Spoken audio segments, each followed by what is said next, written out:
Si nosotros, digamos, no tuviéramos en claro lo que voy a decir a continuación, podríamos caer quizás en un problema para nosotros como católicos, pero también en cuanto al testimonio que nosotros damos con respecto a los que no son católicos. Entonces, por ejemplo, todos nuestros hermanos ortodoxos, nuestros hermanos separados o protestantes, aquellos que ni siquiera son parte del cristianismo y que pueden encontrarse en otras, bueno, digamos, de mal llamadas religiones, porque en realidad no hay muchas religiones, esto debemos tenerlo siempre en cuenta, hay una sola religión, porque hay solo una que es verdadera, las demás no. Por una cuestión de equivocidad de las palabras, se termina hablando también de las demás como de religiones. Sin embargo, propiamente hablando, solo hay una religión, que es la religión cristiana.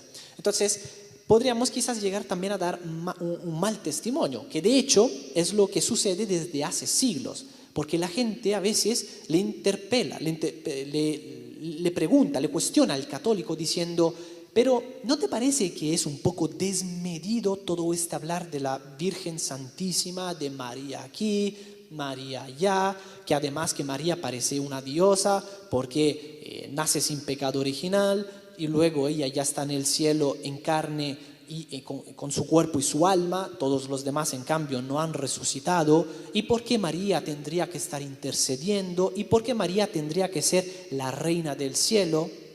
Como les decía, si nosotros cometemos el error de no vincular todos estos dogmas al Señor Jesús, que ella ha sido concebida inmaculadamente, que ella fue asunta a los cielos, que ella es siempre virgen, que si nosotros no vinculamos todos los dogmas al mismo Señor Jesús, o sea que a ella le corresponde hablar de ella de todos estos modos porque ella está vinculada a Jesús de un modo en el que nadie más en realidad lo está, entonces efectivamente estas personas tendrían razón de cuestionarnos de todos esos modos, porque podría llegar a parecer que quizás nos estuviéramos excediendo y hasta, digamos, viéndola como una especie de diosa, dado que ella no es una diosa, ella es una criatura como nosotros,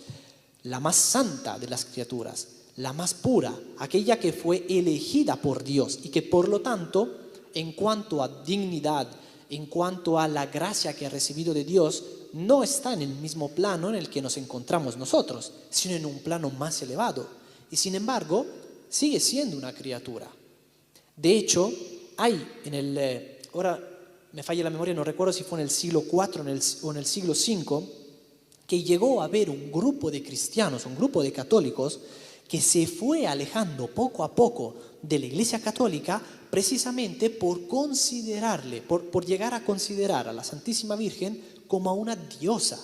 Y entonces, cuando se reunían para las misas, para celebrar los cultos, el culto, la misa, no era para adorar a Dios, no era para adorar al Señor Jesús, sino para adorar a la Santísima Virgen.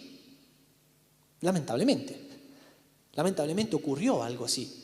Y hay personas que de hecho no se acercan a la Iglesia Católica, que es donde encontramos la plenitud de la fe, y otros que en cambio se van de la Iglesia Católica precisamente porque a veces les da la impresión de que hay un exceso. Y el exceso es malo. El exceso es malo siempre. Por eso que, como decía, quisiera hacer un poco de hincapié en esto. Siempre es bueno que cuando decimos que creemos en estos dogmas y cuando luego se los queremos comunicar a otras personas, que lo hagamos siempre del modo correcto, que es vinculándole a ella con Jesús directamente. Porque si ella no hubiera tenido que dar a luz a Jesús, si el Señor no hubiera tenido que tomar la carne para ser hombre, para llegar a convertirse en hombre directamente de la Santísima Virgen, entonces no hubiera ninguno de los dogmas que hoy en día proclamamos de ella. Así que es por Jesús, por ser quien es Él, que también la Santísima Virgen es quien es, ha tenido todos los privilegios que le fueron concedidos y ha tenido toda esa gracia especial de parte de Dios para poder hacer todo lo que ella tenía que hacer. Es precisamente por Jesús. que es el único que es motivo de nuestra adoración. Pero esto, de nuevo, nos tiene que ayudar a nosotros para reflexionar entonces, tanto en lo que es el momento de predicar a otras personas, de compartirles la fe, como también a la hora de vivir nuestra fe. Porque la Santísima Virgen nos ha dejado un ejemplo maravilloso a seguir. Un ejemplo que lamentablemente no vamos a poder nunca, digamos, imitar a la perfección, y sin embargo eso no tiene que ser un obstáculo para ni siquiera intentarlo, sino que tiene que ser como de esas metas que se terminan alcanzando plenamente cuando estemos en el cielo. Pero aún así nosotros, estando aquí en la tierra, tenemos que esforzarnos para poder, digamos, ajustarnos, ¿no? Para poder ponernos en la dirección correcta que nos lleva a esas metas. Y esto es, como decía también, lo que ocurre con el ejemplo de la Santísima Virgen, una mujer casta, santa, una mujer maravillosa, que no solo fue educando al Señor, lo fue criando del modo correcto, sino que era también una mujer que guardaba todas las cosas, incluso aquellos pequeños detalles que uno en el día a día, en lo cotidiano, podría decir, bueno, pero ¿qué es esto? Esto no es nada, ¿no? ¿Qué más da? O sea, es algo de todos los días. Y sin embargo, ella iba guardando todas esas cosas y todo lo que se le decía en su corazón. Esto creo que es una buena primera enseñanza que nos podríamos llevar de la sesión de hoy.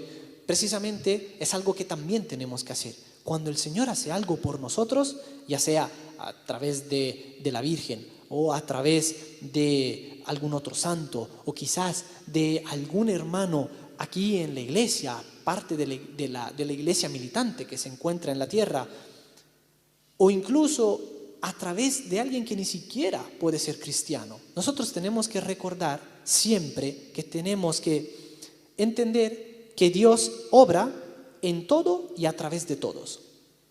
Esto significa que siempre que nosotros veamos que se haga el bien, es Dios quien está confiriendo la gracia para que tal persona, cristiana o no cristiana, haga el bien. Entonces, en ese acto de bien, por más, digamos, sutil o por más insignificante que podría parecer, tenemos que reconocer que está Dios detrás de ese acto. Y es bueno también guardar eso en nuestro corazón. De este modo le estaremos imitando a la Virgen Santísima. Otra cosa también muy interesante es el cómo obró ella en los momentos de las dificultades.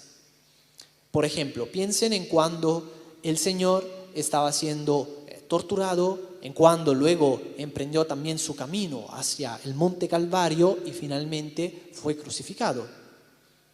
¿En qué momento la Santísima Virgen se fue a encarar por ejemplo, al gobernador Poncio Pilato o a los soldados que le estaban torturando o a los fariseos y otros religiosos judíos de aquel tiempo? ¿En qué momento fue a decirle, paren, paren, paren, no hagan esto, no hagan aquello? ¿Quién se ha creído ustedes que son? Este es Dios. Y ustedes, criaturas, arrodíllense y adórenle. Este es mi hijo, o que esto, que lo otro.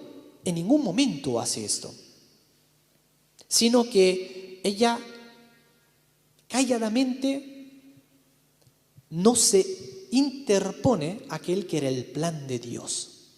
Con esto no quiero decir que nosotros nunca tendríamos que defendernos ante otras personas o defender a nuestros seres queridos.